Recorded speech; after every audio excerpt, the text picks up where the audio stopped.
The following is an Operation Podcast production. I just want to make it easy for people to understand the gateway to lifestyle transformation that from maybe 21 days or 30 days or 60 days or 90 days, they're going to get a predictable outcome that we've tested and proven, and they're going to go, oh my gosh, I can do it. And this is all science, statistical, proven research that people who exercise have a 50% less chance of or reduce their risk of early death by 50%. People who exercise reduce their likelihood of heart disease by 35%. Number one killer. People who exercise regularly reduce their risk of type 2 diabetes by 35%.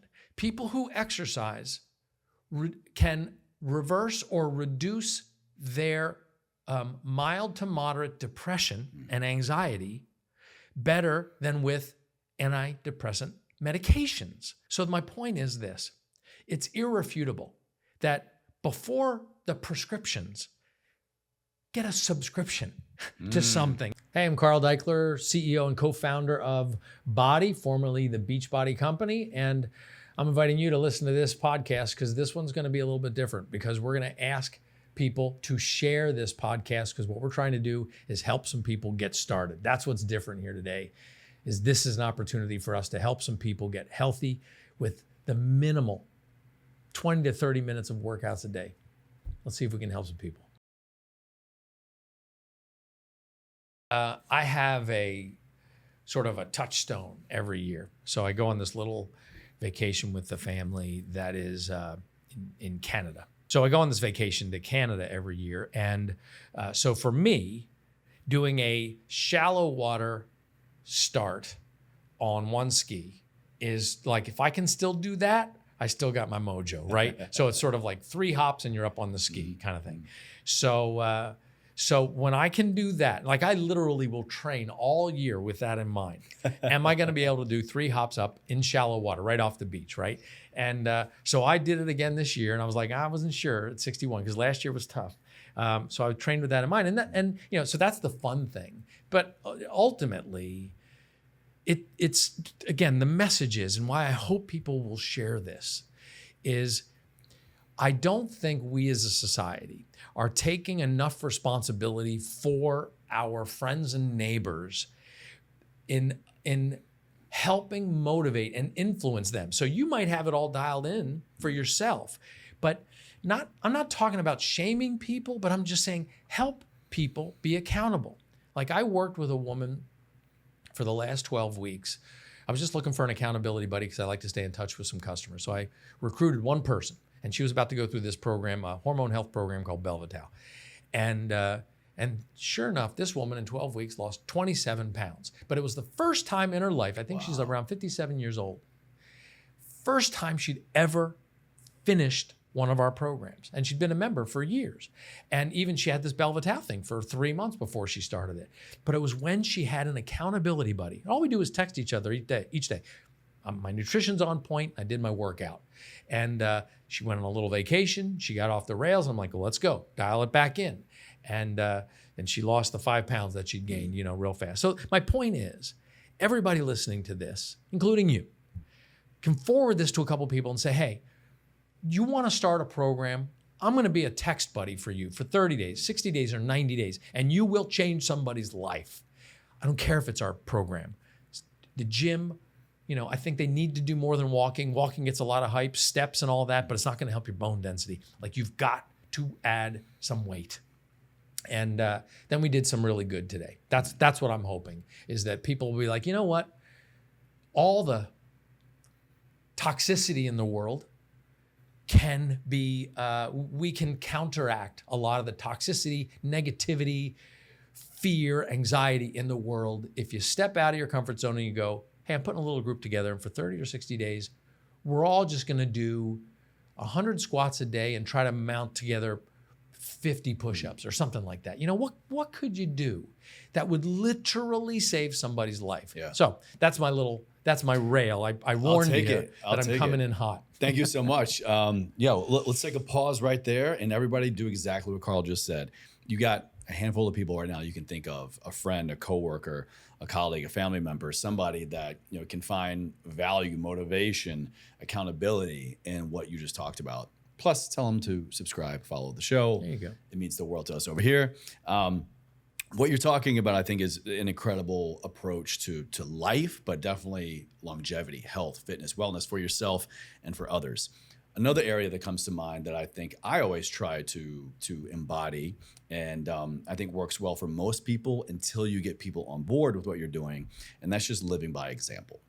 How many of us have people in our life, that friend, that family member, that coworker that is just saying the same thing year in, year out? I'm getting back in the gym next week. Diet starts Monday. I got to lose 5 pounds. I got to lose 20 pounds. But yet there you are, getting your workouts in, dialing in your nutrition, prioritizing sleep, moving your body, prioritizing relationships, staying hydrated. We all have our ebbs and flows with it, but sure. They're watching you. You're the example. Where else do we go from there? Because you can't lead a horse, or you can lead a horse to water, right? But I found, especially back in my health coaching days, it's almost like leading by example wasn't enough. Leading a horse to water wasn't enough. I had to convince them that they were thirsty. It's like, hey, here's the trough, here's the water, here's what you see me doing, what's working for me. How can we get somebody to really take the next step beyond just setting a positive, healthy, upright and mobile, active example? Yeah. I think that's the ultimate question. So if I had the answer, I'd be rich, man. I'd be sitting here I think you're doing all right. I think no, it could always be better. Honestly, you were very kind as I sat down, but I would say this is not. I haven't achieved a fraction of what I should have achieved by now. I've been doing this for 26 something years. I should have 50 million members. It's ridiculous that I don't, and I'm pissed that I don't. So I've got to still figure it out. But I do think that living by example is not enough, because it can also be alienating to people who are like, it's one of the reasons that we changed the name from BeachBody. Like, I'm never going to have a Beachbody. I'm never going to have a six-pack. That's not my motivation. Their motivation, although when you tap into their emotions, could be, I want to be there for my kids. I want to be able to be active with my grandkids. I want to be able to enjoy the events. I want to be able to dance with my daughter at her wedding. All these things are an outcome of taking action now. So it's not just living by example. I think it's living by invitation, meaning we have to transcend the isolation of I'm doing my thing, and it's really, I think it's important. That's got to be, put your mask on yourself before you do it for your kid, Take care right? of yourself first. Yeah. But then you got to invite the person next to you to put their mask on and help them out with it. And that's how everything gets better, rising tide. And by the way, when you start doing that for them, you're going to be more consistent yourself. Like when you've got, like when I have a text group now of 3 people, and 5 a.m., because they're on the East Coast. So 5 a.m., my phone is going off. They're texting, I did my workout, I'm drinking my Shakeology, blah, blah, blah. And it's like, oh, I better show up. And like I said, I'm not one of these people that loves this. Like, I could never do another workout in my life and be quite satisfied. Really? Oh, I hate it. What? Can't stand it. But you hate working out? Yeah, I hate it. Literally. Like I love water skiing. I love wake surfing and all these things. But I also have to work, so I can't be doing that all the time. So to keep it tight, I gotta work out. But I hate it. Don't like it. And could skip it at any day, except for my text thread group or my body experience community. We got a community of about 80,000 people that show up and they post their sweaty selfie, and we're all in there. And I'm not just the CEO. I'm a customer with these people. So I think that's one of the reasons that when the company was successful, not because I loved it so much, and let me impart this on others, it was because I hated it so much that I was trying to solve my own problem. And I think that's where the best solutions come from, is somebody who's trying to solve their own problem. That's where Shakeology came from. because I can't eat vegetables. I eat like a third grader. And so I said to Isabel and Darren, who formulated Shakeology. You've had Darren on the show. Darren Oline. And they were friends, and I was like, look, there's got to be a way. If I can drink a shot of tequila, there's got to be a way that you can make a shot of vegetables for me so that I can somehow get the fiber, prebiotics, probiotics, superfoods, and all that stuff down my stomach, because I cannot eat asparagus, broccoli. Like, I just can't do it. So, and I don't care how bad it tastes. I'll figure it out. And they were like, well, we can actually do it, and it can taste pretty good. And I'm like, okay, if you're going to do it, you will have a customer for life, but this has to be really good. Like, I don't want some BS thing that is like, has all the right stuff on the label. It's got to be like I'm dipping a spoon into right ingredients, right dosages. I mean, so many things in the supplement space. What it says is actually not even in there at all. I totally appreciate that you're saying that. Or in such a misrepresented dose that, yeah, it has creatine. Yeah, it has ashwagandha. I'm not saying you guys, but at what amount? It's not actually going to be clinically effective. It's not actually going to move the needle. It's not actually going to do anything. You're just literally pissing your money down the drain. Well, what those two are genius about is they understand, even at a microdose level, the balance of these components and the importance of, whenever possible, not isolating the component so that you get the full fruit, right? So that the whole thing that interacts with your enzymes and that nature sees nature, and that gets absorbed into the body and gets affects your health, right? So that's what I wanted.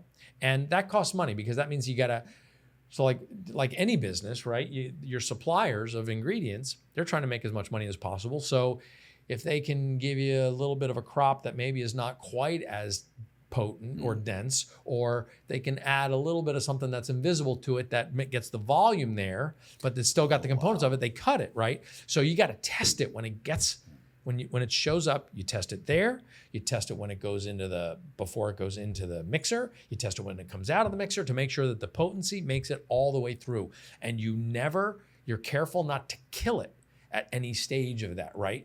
Which, people, for safety, I'm doing air quotes, safety, they want to heat it or irradiate it so that it'll stay on the shelf longer and won't grow mold or anything like that. So our shelf life is very short of Shakeology, because we don't want to kill it. We want whatever is possible to be healthy and living in there to be maintained. So these are the rules that Darren and Isabel set. And they were like, all right, if our name's going to be attached to this, you have to maintain these standards. So we have the most rigorous testing of Shakeology, I think, in the industry, which is one of the reasons it's a little more expensive than others. But that was solving my own problem.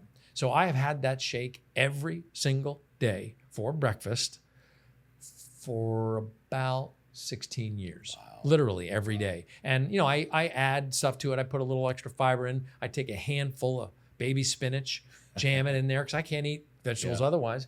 And just blend it up. Yeah, blend it up. And I literally put a raw egg so I get a little bit more protein. And that's my breakfast. And so again, the point here, I think, is one of the reasons that formerly BeachBody, now Body, is powerful for this particular segment of the world. Again, not the people that love it. They can go to CrossFit and Equinox and knock yourselves out. People like me, we're not going to be drawn into what they call the high volume, low price places that they sort of get you in with a low price gym subscription so that you'll never show. Yeah, you never show up. Yeah, they oversell it by 3-4x, basically. Right. Yeah. They could never fit all the members, right? So what I want to do is provide a really accessible approach. Like right now, I'm doing a program called 25-Minute Speed Train. So it's 25 minutes a day, 7 days a week. And we designed it specifically that way so that, because if I lose my pattern, it's like a restart. If I just have 1 or 2 days off of the week, like let's say I take Saturday and Sunday off, then Monday I'm like, I got to get back on the routine, right? So my routine is every morning I check that box. And like I said, I don't like it, but I know that the discomfort, just like I don't like cold plunging, but I do it because I know that that discomfort is serving me and my overall well-being and habits and behavior and mental fortitude and physical fortitude for the other 23 and a half hours of the day, right? So that's the body difference than the I love fitness people. We're serving the 175 people who have to find a way if they want to have the best quality of life, and that's who I want to serve. What do you think it is that differentiates people from like what you just described? I don't want to work out. I don't want to exercise, but irrefutably, I know these benefits that I'm going to get for whatever reason. Again, going back to my health coaching days, I could sit there ad nauseum with some clients and present to them, hey, if you don't get off this medication, you're going to have these other problems. Or, hey, if you don't address this, you're going to need this medication. Mm-hmm. Hey, if you don't move your body, hey, if you don't look at your nutrition, hey, if you don't do these things, your life, lack of a better term, is going to become more shitty. Mm-hmm. It's going to become more difficult to get out of bed. You're not going to be able to bend over and pick up your kids, your grandkids. You're going to have difficulty breathing, sleeping, hormonal imbalances. Life is going to get harder. Some people still, I could lay it all out for them. This podcast, could lay it all out for them. Mm-hmm. And that still would not be enough. What does it take for those people to finally do something, much less consistently, day in, day out for 25 minutes? Conversations like you and I are having, and hopefully 10 people today will hear this and they'll go, oh, I get this now. So here's what I would say.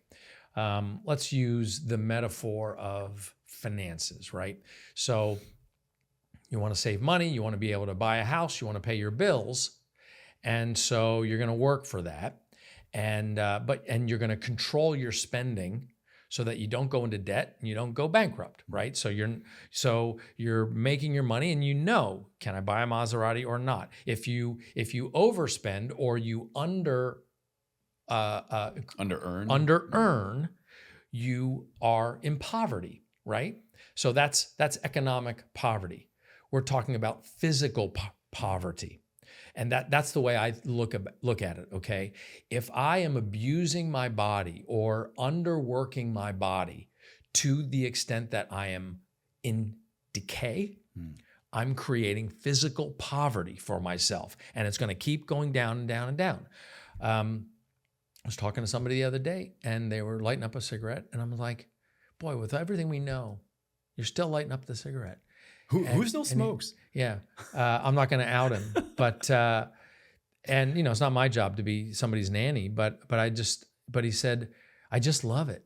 And hey, your choice. Just like they might love gambling, going to Vegas and gambling or whatever, but you got to understand, you are creating, the more you abuse and you pull out of that bank account, you are creating eventual physical bankruptcy for yourself. And if so, we see it all the time in the economy. The rich are getting richer and the poor are getting poorer. And unfortunately, it's an imbalance. Like there's all these factors, macro factors, but there's also choice in there, and a balance of the choices that people are making that can make them richer or preserve their capital or make them healthier and preserve their well-being or undermine it. And so it's our job, and great people like you that have a podcast like that are helping people see that they can prop up their well-being and everything about their life, probably even more so than if they were uber wealthy.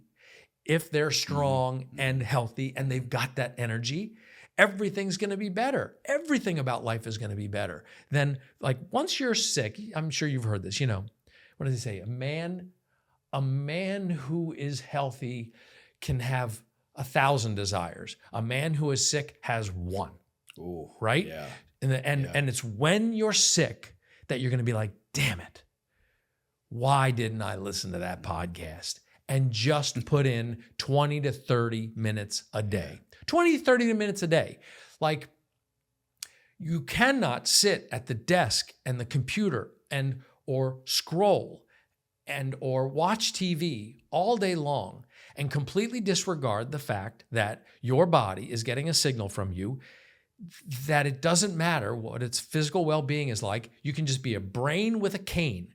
Like, you're making that choice, or you put in the 20 to 30 minutes.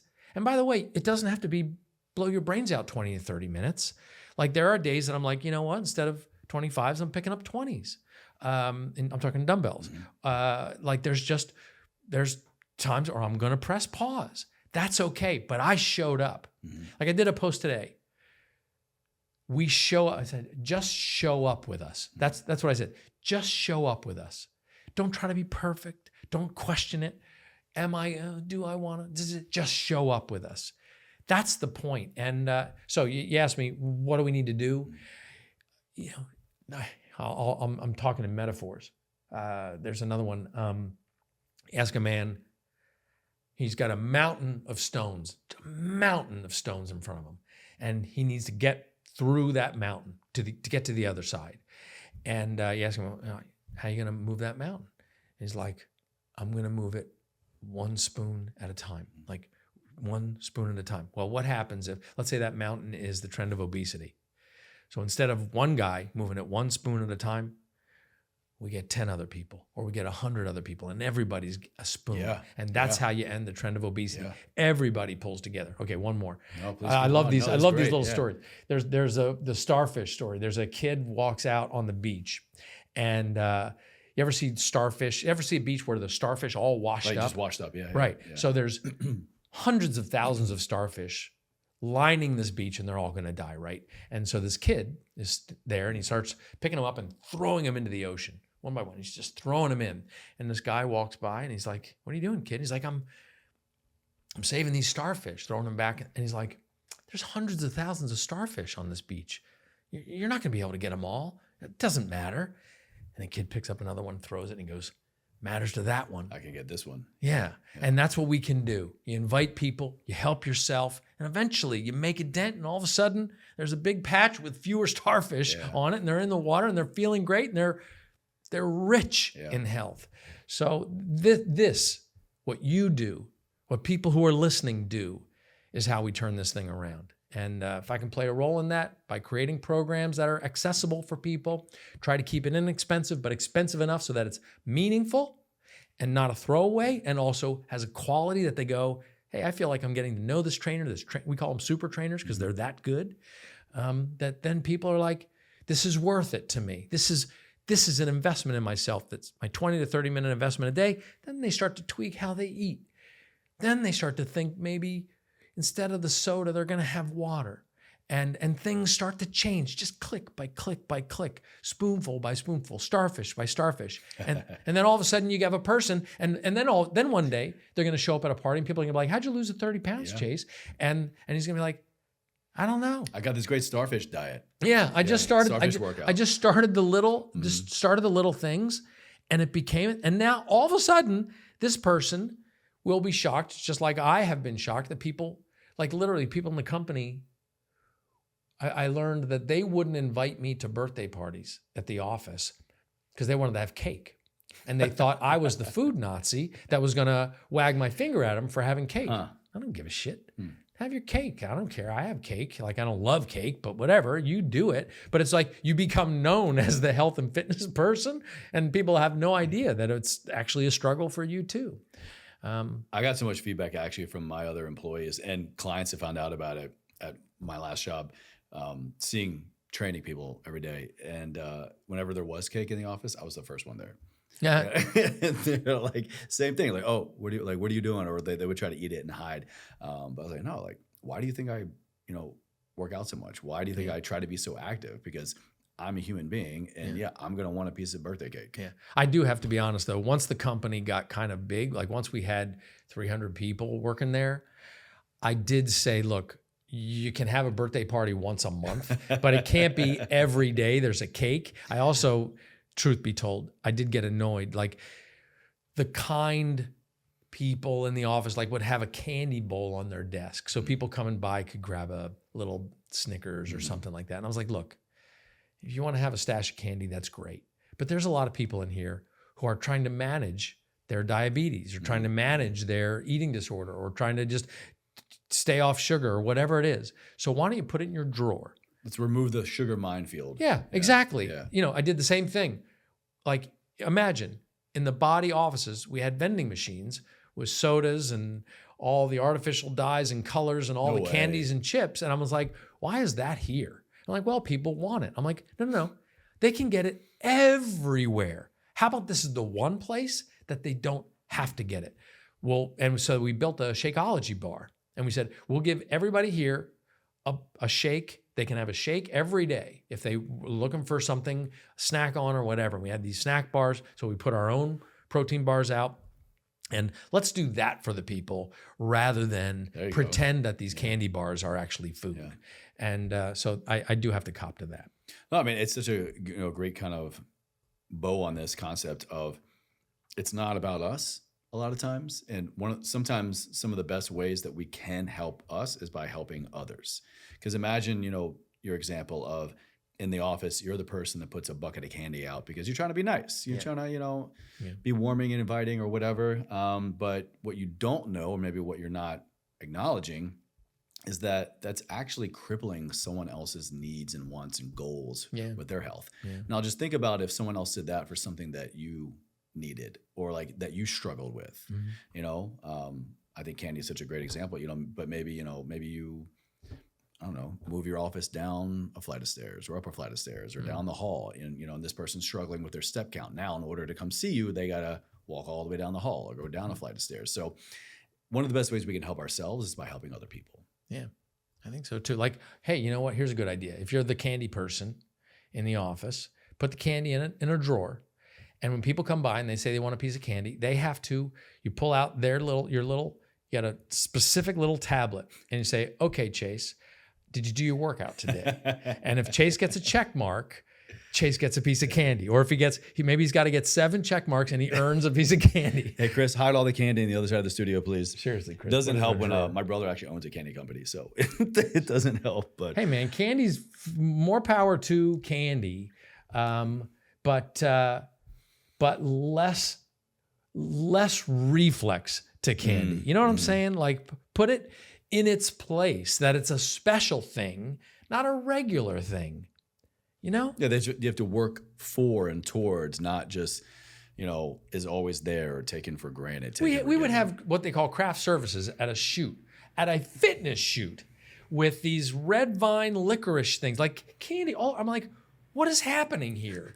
Like, we've got a fitness cast that is killing themselves out there, and the whole crew is now chowing into cupcakes and cookies. I'm like, no, not on this set. So it's not up in here. Yeah, right. Yeah. So, well, Carl, as someone who is in their 60s now, you've gone through so many decades of not only business, but rub it in, dude. so many years. You've gone through several decades of taking care of yourself, prioritizing yourself. And I'm curious, as a man in his 60s now, kind of generation by generation, 60s, 50s, 40s, 30s, can you kind of walk us through, so someone in each one of those or in preparation for them can wrap their head around maybe what are the biggest obstacle I need to get ahead of, or what was one area that you found particularly troublesome in this longevity game of exercise, of maintaining, building muscle? Was there anything that stood out kind of decade by decade for you? It's always different, right? Because you're sort of pre-family, early career, party time, start to grow up, but your career's taking precedence. Like, there's always something to fill the space. So so it took me a while to find that this needs to be a priority. But I never wanted to get tilted where it was the only priority. Like the folks, and I'm not judging them, but the folks that can go 2 hours in the gym, I don't know how they do it. Like, I could never make it that big of a deal because I don't enjoy it that much. So I don't know that I could segment it for you that well, Chase, but I will say, here's what I'll say. What I've noticed that I've even gotten sucked into, and I hope this is, if we've got the wrong sponsor today, then you can lift this out. I think there's all this fascination now with biometrics and wellness hacks and all these, like, reading everything, knowing what's my sleep score and all these scores. You know what? I know if I got a good night's sleep or not. Mm-hmm. And I don't need all these biometrics.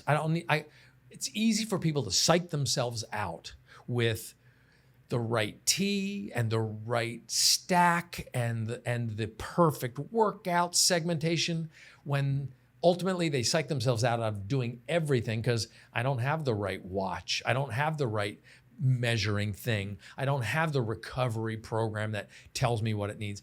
It's just not that complicated, which frankly, you asked me at the beginning, what was the premise of the business? I was observing, so Bowflex was huge when we first got started, okay? Yeah. They were selling a $1,500 machine, and it was a $1.5 billion business. Oof. And doing great. And I'm looking at that, and they're showing before and afters in the infomercial, and I'm like, well, all they're doing is selling gravity. Like, they're selling a replacement for gravity with this machine. So gravity's free, and dumbbells are pretty cheap to add to gravity. So if we can just show people what to do step by step, they're going to save lots of money. So when we were developing Power 90 and then P90X, I can remember people in the industry saying, this is never going to sell. This looks too hard. People are doing squats and pull-ups and push-ups. And I'm like, yeah, there's enough smart people that they'll go, wait a minute, I don't need to buy that $1,500 piece of equipment. I can just buy this $150, this $120, or this $170 subscription, and I'm going to have all the variety, the perfect diversity of fitness programs, going to help my mobility, agility, and strength, and stamina, and cardio, and so on. And I got no machine taking up my living room, and that was really where the company sort of was the foundation for the company, and made it approachable for people, so that, again, I'm not trying to convert the converted. I'm trying to help the people who don't have an answer, and also perhaps aren't taking action on the suffering that's waiting for them if they don't take action. And also, it feels good for your pants to fit. It feels good. Like the other day, I'm like, oh, I got another loop back, So like, it took me 6 months of the year, but I'm like, I closed my belt a little bit. I'm like, oh, this feels pretty good. As someone who, I'm laughing, but I'm also that guy. I got an Apple Watch, I got a Whoop, it's sort of kind of sometimes will track my food if I feel like I'm off a little bit, just to kind of get me back on track. Mm-hmm. But I do find value and personal interest in data points, the quantitative aspect of life, the quantified self, so to speak. But I'm so glad you bring up this aspect of qualitative measurement. I really think, I'm curious if there's gonna be a term for it, or maybe there already is, but years ago, in undergrad, I heard this term orthorexia, and it's this unhealthy obsession with living a healthy life. It's obsessing over, is this gluten-free? Is this organic? Did I hit every step? Mm-hmm. Did I hit every macro? You kind of develop, can get to this obsessive compulsive angle of it, or just trying to take care of yourself and be healthy creeps into so many other areas of your life that becomes a problem. Orthorexia. I'm kind of spitballing the definition here. But I really wonder if, now that we've had years of the quantified self, probably a decade plus of Oura rings, Whoops, Smart beds. I mean, hell, I got a chili pad on my mattress at home. There's 8 Sleep. There's all these brands that measure the body, recovery, training, sleep, stress. I get labs at least once a year, probably a couple times a year. But there's no denying, if you learn how to feel, there's no denying how good feels. Yeah. There's no denying that when you look in the mirror, or just, even kind of just sit with yourself and, you're in that state of positive self-talk, I can honestly say that I feel good. I don't have brain fog. I'm not tired. I'm getting a good night's sleep. I'm not stressed through the roof. I have meaningful relationships. You can probably run through all that and measure all these key, quote, areas that everything else measures in a few seconds, instead of snowballing them up into spreadsheets and data and apps and all this stuff. Am I going to stop measuring? Probably not anytime soon. Yeah. I do enjoy the idea of things running in the background just to have these data points, but ultimately, like, I think if we all got back to just qualitative and going, am I doing the right things? Do I know why? What is right to me? Am I moving my body, sleeping well, drinking enough water, eating quality food, having meaningful relationships with people? Like, you can do that way easier. You know, it's funny. I just thought of this while we're sitting here. Like, and again, I mean, no disrespect to you at all. Sure, no problem. Yeah. But you know what these things just don't measure conveniently is they don't measure how much radiation you're exposed to every day thanks to the extra Bluetooth. Well, every time I see Darren, he reminds me. So. Right? Yeah, exactly. Like, you know. Oh, I take off my Whoop sometimes, and they're a partner, no shade. Like, I'm like, is that cancer? Like, 5 years in, what am I doing? Like, and they don't know. Do we have the data? Or they do, and they're not telling us. Total speculation here. Yeah. Well, so what I'm saying is, really the point that I'm making is, and people love these things and they like the information, but I say people can often psych themselves out of taking action because they look at it, I got to have everything. It's kind of the same thing. I know you've got entrepreneurs that listen to this, and I think any entrepreneur can say, how long did they wait before they started because they wanted everything to be perfect to start? Yes. And it's sort of the same thing. It can be the same thing with fitness. Well, I got to have I got to have all the measurements, and I got to have the bed that's going to tell me how I feel, and and I got to have all the perfect equipment. And when I was talking to this woman, Judy, who finished the Belle Vitale program, when she started with us, all she was lifting was wine bottles because she knew they weighed 2 pounds each. So that's how she got started. Good for her. But then she went all the way with Belle Vitale and completely changed her cortisol curve and hyperthyroidism and all this stuff. Just crazy what happens when you just tweak your lifestyle, man. Everything can get better. Well, yeah, I mean, look at centenarians around the world. I mean, Japan, Italy, some here in America, Greece. Centenarian, is that they live that's like a horse body and a... That's a centaur. Oh. What's a centenarian? That's it. So anyone that lives over 100, a century. They don't have a horse body. maybe that's a secret we don't know about. But yeah, these, have you heard of blue zones? No. Really? What's a blue zone? So Blue Zones, this book came out years ago by Dan Buttner. I think he coined the term blue zones. There are 7 or 8 around the world where it's these pockets of villages, towns, small groups of people typically, where they all, or on average, live above 100 years old. None of them are using Whoops. None of them are getting, quarterly labs. None of them are using smart anything. What they're doing is moving daily and often, picking up heavy for them things.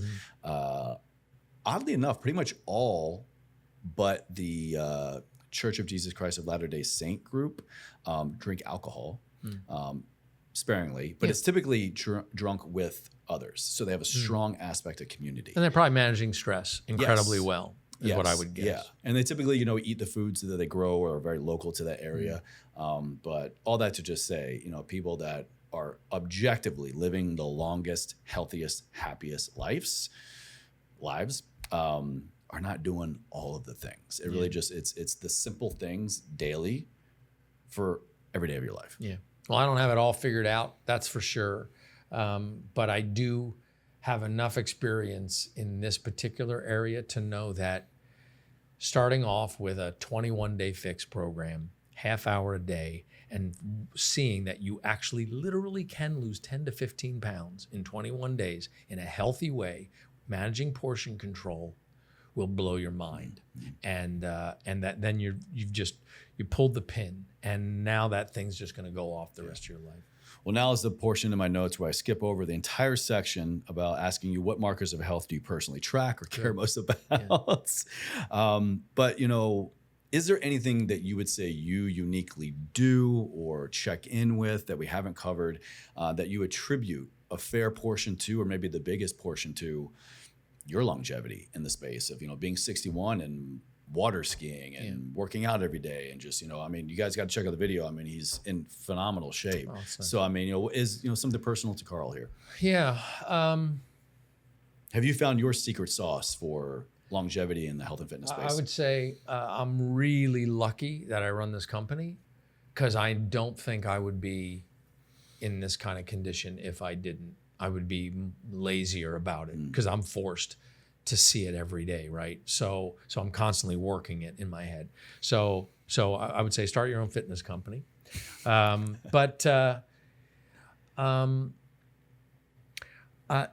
don't. There's no, if I had a secret sauce, I've already monetized it, and that is, have a plan. Like I could never be, there's all these videos on YouTube and stuff. If I relied on like surfing YouTube, like I found my favorite trainer and whatever, I would never be consistent about it. I need to know that this thing was laid out day by day so that I get a predictable outcome. So that's what we institutionalize into Body. Everything's laid out day by day. There's nothing random about it. I don't want to have a scarcity mentality or a starvation mentality when it comes to food. So we created 2 nutrition programs that literally help you eat the foods you love without depriving yourself.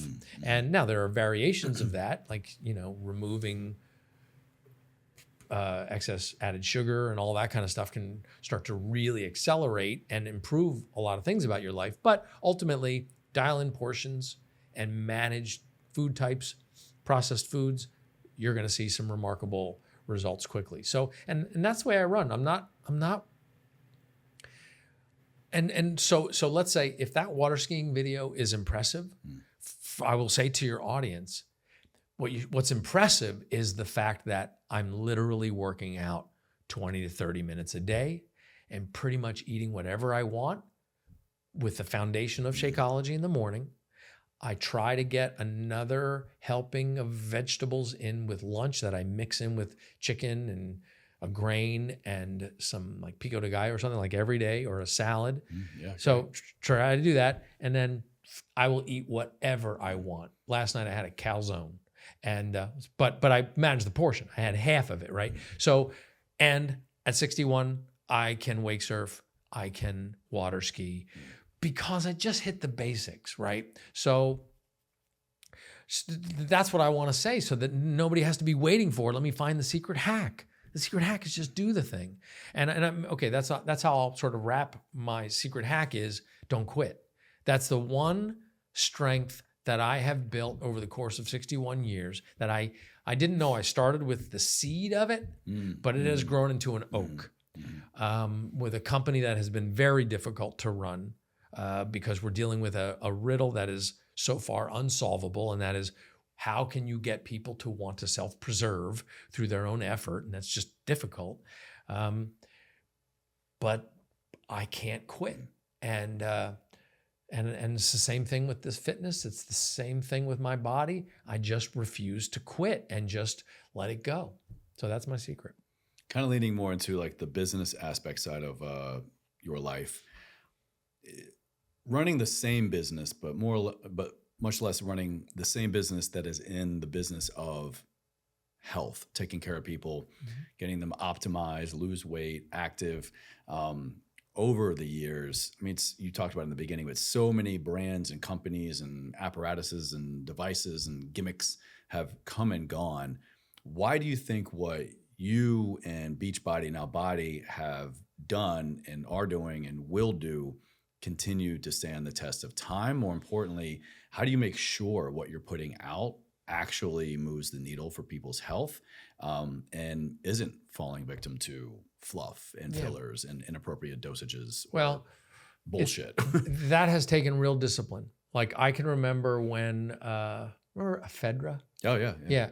So when Ephedra was taking off, it was like a $2 billion supplement, like out of nowhere. It got banned. I remember some buddies of mine, sorry to interrupt, a lot of people in the military were taking it when I was in because it would really help you cut weight. And the military banned it. I think they were one of the first ones to ban it in the US before it got pulled off the shelves. Yeah. Well, when it was growing, my co-founder, John, and I were looking at it and we were like, we could have developed a supplement around it. And we were like, that's just not what we do. Like, it's not who we are. And I'm not saying I'm not taking a cut at that or supplements in general, or even GLP-1s for that matter. But what our discipline has been is we have never been head faked that you have to keep making it more and more complicated. So our discipline, our fight has been keep it simple. Find, like, whether it's body weight workouts for people, calisthenics, keeping it tight and short. Again, because we're not trying to be the most sophisticated company in the world, like, there's these wellness spas and like hotels devoted to, like, you plug into these things, like, you're getting a total body tune-up, and that's great for people for a health week or something like that. But ultimately, on a day-to-day basis, to reach these 170, 180 million people that just need something, I want to be the company that's like, we just make it simple for you. And you said, how do we know?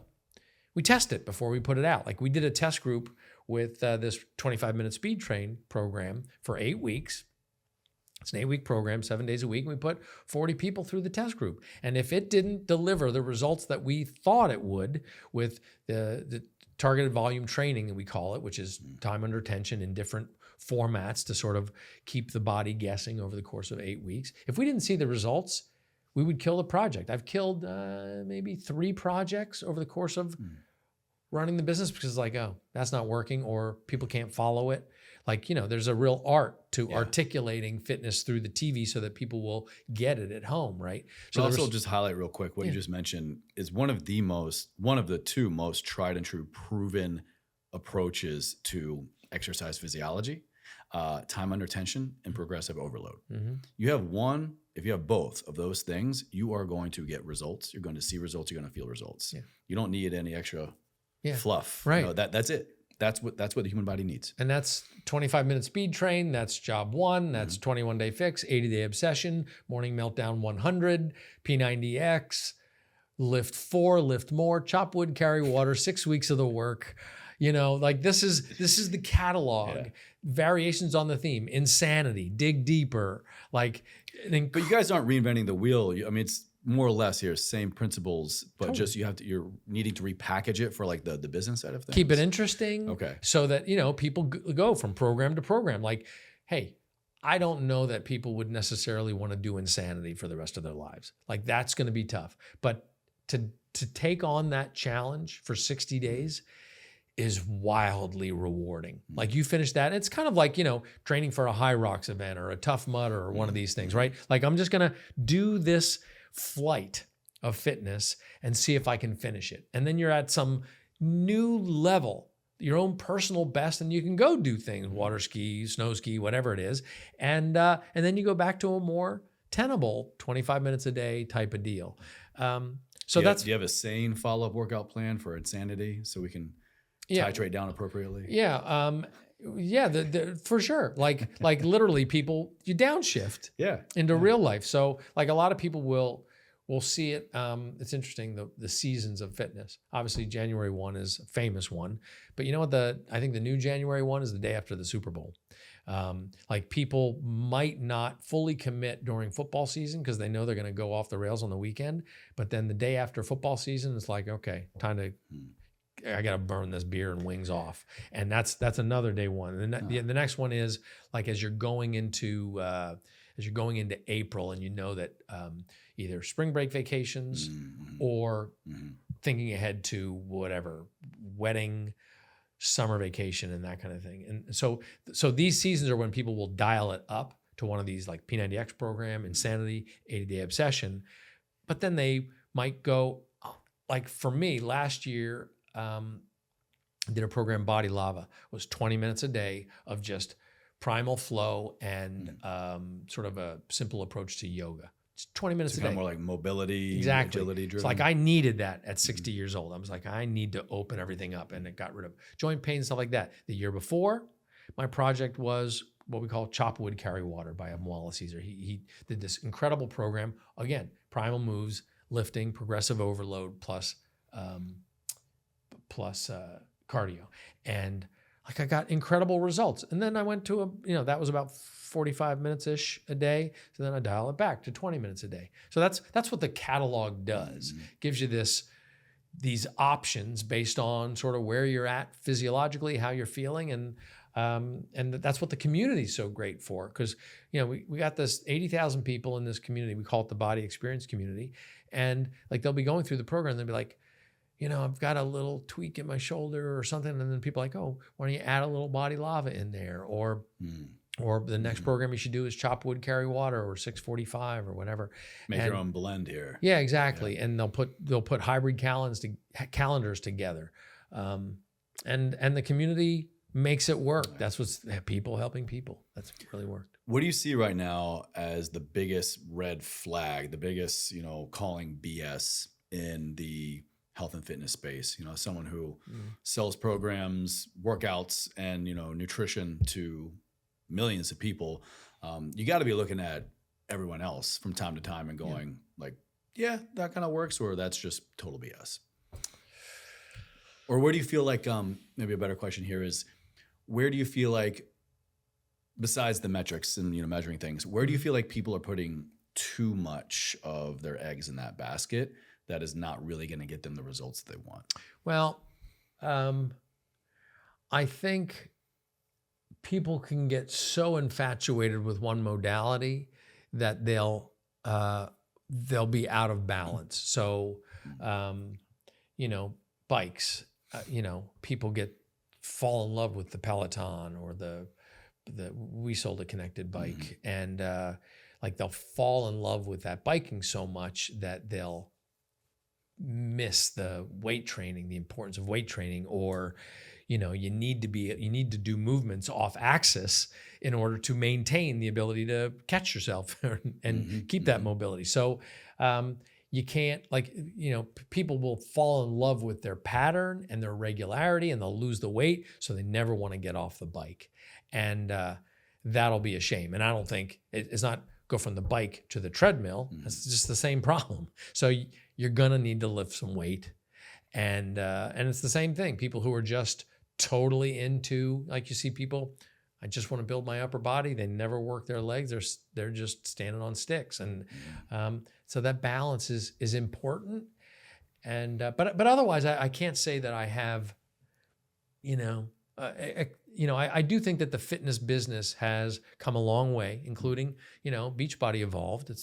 We dropped the name BeachBody because we wanted it to mean more than the vanity metrics, and encourage people to just take care of themselves. What we like to say, love your body, BODI. Yeah.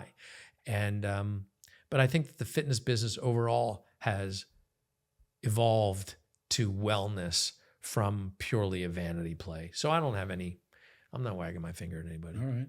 Well, thank you for your candor. Thank you for your honesty there. What's down the pipeline? What's the biggest thing you or Body's got coming up in the works? What has you excited about your 60s now in life and in business?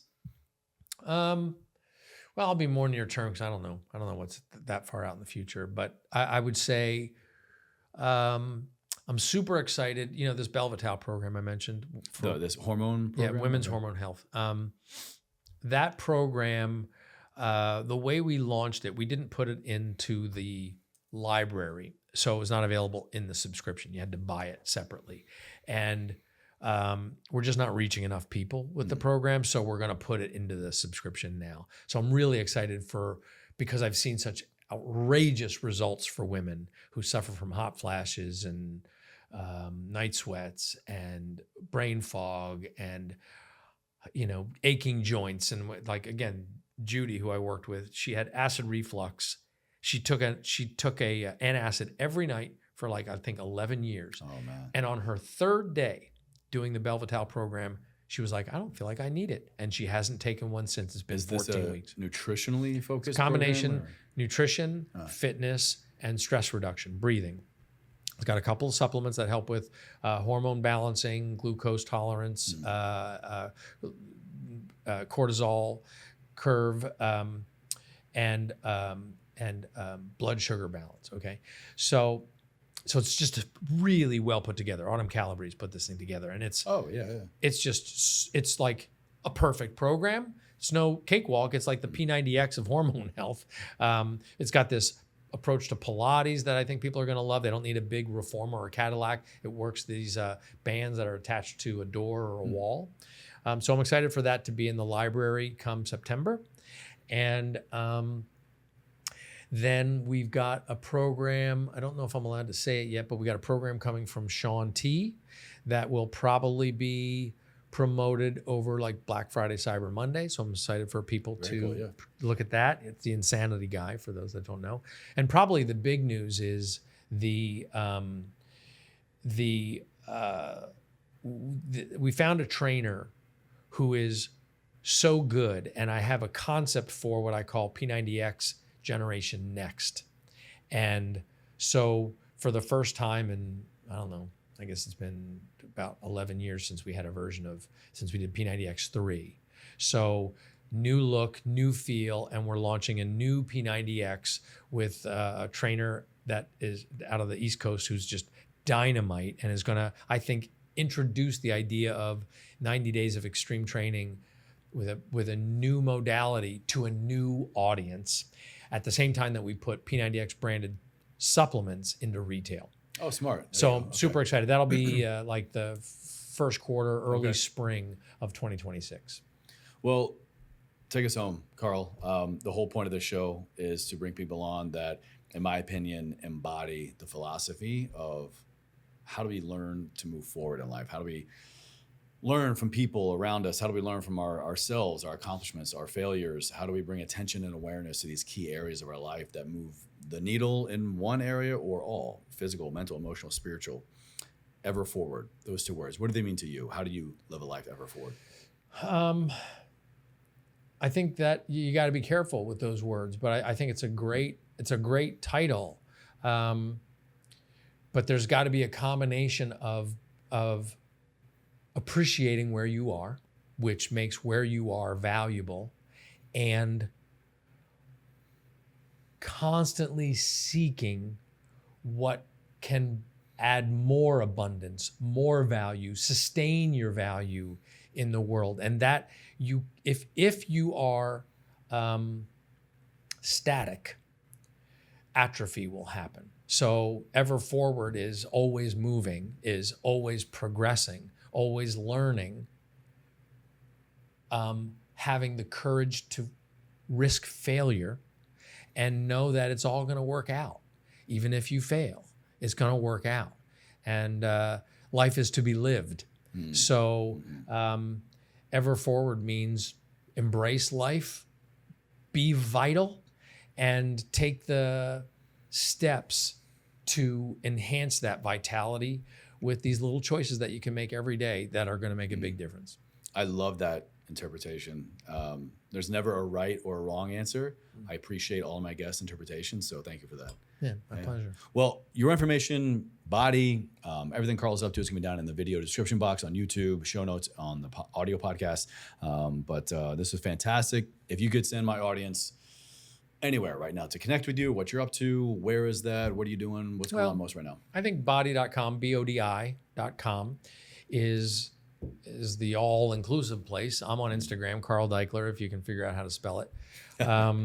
But I think body.com is the place to go, and you know, there's a bunch of different ways to approach it. You can there's a tier where you can body previews. You can go there and you can experiment with the videos if people want. But look, I'm not trying to be a commercial. Like literally, we succeeded if maybe 10 people go, you know what, I'm going to do this, or maybe better, 100 people decide to invite 10 people. Then this was a score chase, and you're the main man.